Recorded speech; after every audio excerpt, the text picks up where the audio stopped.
Бул видео сахарлар үчүн. Эгерде сиздин диабетиңиз бар болсо, сөзсүз түрдө акырына чейин көрүңүз.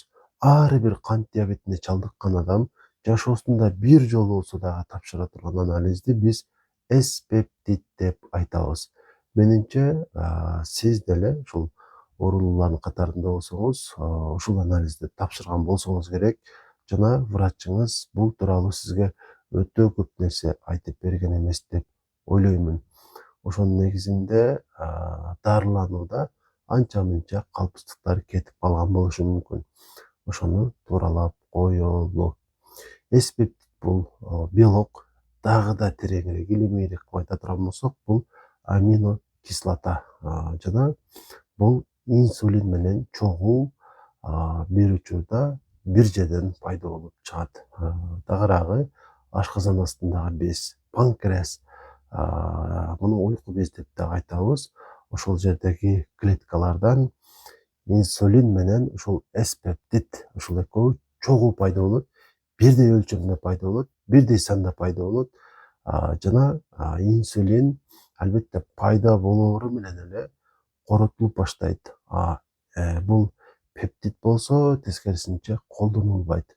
Ошол себептүү муну анализди ошол тактоодо көбүрөөк колдонобуз. Эмне үчүн инсулинге анализ тапшырылбайт? Албетте тапшырса деле болот, бирок өтө көп маалымат бербейт. Анткени инсулин өдөдө айтканымдай пайда болоору менен колдонулуп баштайт. Ошондуктан так анын ошол санын билүү кыйыныраак болот. S-пептид болсо пайда болгону менен ошол инсулин менен бирдей санда, бирок организмге анын анчалык кереги боло бербейт. Ошол себептүү инсулиндин канча санда чыгып жаткандыгын билүү максатында аны колдонсок болот. Ошол себептүү диабетиктерге ушул анализ жазылат, эгерде ага ушул керек болсо. Эми бул анализ кайсы учурларда тапшырылат? Бул анализ биринчи кезекте биринчи тип, экинчи тип деген ушул диабет бар, ушул экөөнү аныктап айырмалап коюуда. Себеби эгерде биринчи тип болсо, экинчи типтегидей дарылап койчу болсок, адам өмүрүнө коркунуч жаратып коебуз. Бул биринчи максат. Экинчи максат, эгерде сиз диабет менен көп жылдан бери жабыркап жүргөн болсоңуз жана сизге инсулин сайууга муктаждык барбы, жокпу, ошону тактоо максатында ушул анализди тапшыртса болот. Жана бул анализди мындан сырткары дагы айрым учурларда, демек, мисалы кош бойлуулук учурда дагы тапшыртса болот. Негизги учурлары ушулар. Ушул учурларда сизге ушул анализ жазылган болсо, тапшырып кое бериңиз, жыйынтыгын врачыңыздан тактап сурап алыңыз. Демек, биринчи ушул эки ушул типтеги диабеттерди айырмалоодо колдонулат деп айттым. Жана бул талаш маселе эки диабеттин ортосунда өтө эле сейрек болот. Себеби биринчи тип дагы, экинчи тип дагы өзүнүн белгилерин дароо эле байкатат. Ошол себептүү көп эле учурда муну колдонбой деле калабыз. Эки диабетти айырмалоодо анда биз качан көбүрөөк колдонобуз? Экинчи типтеги диабетте эң көп колдонобуз. Кайсы учурда? Эгерде сиз ушул диабет менен 3 жыл, 5 жыл, 7 жыл, балким андан да көп убакыттан бери жабыркап жүргөн болсоңуз, анткени ошол диабетке чалдыкканда адам ага дарылар сунушталат, диета сунушталат, жашоо образды өзгөртүү сунушталат жана бейтап бул аракеттерге башынан эле киришет. Жылдар өтүп, ошол дарылардын саны көбөйөт, дозасы көбөйөт, диетаны күчөтүшкө туура келет. Ошондой болсо дагы айыгуу кыйын болуп калат. Айыгуу кыйын деген сөз кандагы глюкозанын деңгээлин төмөндөтүү, нормага жакындатуу кыйын болуп калат. Ошол учурда инсулинотерапия деп коет. Демек, организмден чыкпай калган инсулинди сырттан алыш керек болуп калат. Ошого муктаждык барбы, жокпу, ушуну айырмалоодо ушул анализди тапшырыш керек болуп калат. Жана эми бул өзү нормада 4төн аз болуш керек. Жанагы дозировкалары боюнча төмөн жагы болсо бирден жогору болуш керек. Бирден жогору болсо канча чыкса дагы 1,5 2 3 чыкса бул жакшы, 4төн жогору болуп кетсе бул дагы жакшы эмес. 1 менен 4түн ортосунда канча чыкса дагы сиздин анализиңиз норма деп эсептелинет. Кайсы учурларда эс пептид нормадан ашыкча чыгып кетет. Биринчи учур кооптуу учур бул демек эмне деп коебуз?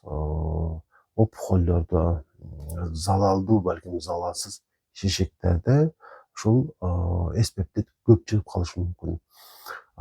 Жана бул кокустан аныктала турган демек учур өтө көп чыгып кетсе, ошол залалдуу же залалсыз шишиктердин башка анализдерин ХГЧ жана РА деген анализдер барбы? Мына сыртында көп анализдер, ар бир органдыкы өзүнүкү бар, уйку бездики дагы. Ошол анализдерди тапшырууга туура келет. Эгерде нормадан өтө көп чыгып калса, бул биринчи ошол тыянак. Андан сырткары экинчи тип диабетте дагы эс пептид нормадан ашыкчараак чыгат. Мындай учурда биз инсулин бербейбиз. Анткени инсулин керегинче чыгып жатат, биз башка нерсени алмашыбыз керек болуп калат да. Жана ошондой эле салмагы көп адамдарда, ошол таттуу азыктарды көп жеген адамдарда дагы эс пептид нормадан көп чыгып калат. Бул диабетте эмес, диабет эмес болгон учурларда ошол салмактуулукта эс пептид көп чыгышы мүмкүн. Жана ошондой эле анча мынча гормоналдык оорулар бар. Ошол ооруларда дагы эс пептид нормадан ашыкча чыгышы мүмкүн. Эми качан эс пептид нормадан аз чыгат? Эгерде ошол өйдө айтып өттүм, биринчи типтеги диабетте эс пептид жок деле болуп калат дээрлик. Жана ошондой эле сиз диабет менен көп жылдан бери ооруп жүргөн болсоңуз, анда эс пептид түшүп кетиши мүмкүн. Жана бул учурда инсулинге өтүүгө туура келет. Себеби өзүңүздөн чыкпай жаткан нерсени сырттан алышыбыз керек болуп калат да. Ошол максатты далилдөө максатында сиздин абалыңызды ушул анализди тапшырабыз. Инсулинге караганда эс пептидди тапшыруу жакшыраак бизге тыянакты берет. Ошол себептен ушул анализди тапшыруу сунушталат. Диабеттин айрым жылдарында муктаждык болсо инсулин эмес, эс пептид. Жалпысынан айткым келген сөздөрдү айтып бүттүм. Эми акырында бир жагымдуу кабар айтып өтөйүн. Ошол негизги ушул мен дарылай турган бейтаптарым бул кант диабетинен жабыркаган адамдар. Эндокринолог болгондон кийин ушул ишти кылабыз. Бейтаптарга консультация беребиз, жаткырып карайбыз дегендей. Анан өткөн жылы бир бейтап жаткырдым. Ошол кишинин аты жөнүн эстей албай турам. Ушул киши инсулин сайып жүрчү. Жана Кудай насип кылып ушул киши инсулинден чыкты. Мындайча айтканда, инсулин сайып жүргөн адам инсулин албай калды. Өзү мындай учурлар өтө эле көп кездеше бербейт. Бирок айрым убактарда ушул инсулинди отмен кылып койсок, кандагы глюкозанын деңгээли көбөйбөй турган бир абалда жашап калат да адам. Ушундай учурларды тактоо максатында демек келсеңиздер болот. Эгерде сиз инсулинди жакынкы 1-3-4 жылдан бери колдонуп жаткан болсоңуз, балким сиздин дагы ушул инсулиниңизди отмен кылып таблетка киргизип коебуз. Өзү негизи инсулин зыяндуубу деген дагы суроо жаралбай койбойт. Эми зыяндуу деп так кесе айтыш кыйын. Зыяны эмнеде? Зыяны болгону сизге жагымсыз экендигинде. Элестетиңиз, эртеликке чейин сая берсе сиздин денеңизге бул жагымсыз нерсе. Анын үстүнө өзүңүз саясаңыз. Ошон үчүн диета кылып, кыймыл аракетти көбөйтүп, жана ошондой эле таблетканы убагында ичип жүрсөңүз, Кудайым буйрса, инсулинге жетпейсиз. Инсулинге жетпегениңиз инсулин алганга караганда жакшыраак болот. Ошол себептүү туура дарыланганга аракет кылыңыздар. Өзүңүздөр дагы диабет жөнүндө көбүрөөк маалымат топтоңуздар. Албетте, туура ушул маалымат берген адамдардан. Айткым келген негизги маалыматтарды айтып бүттүм.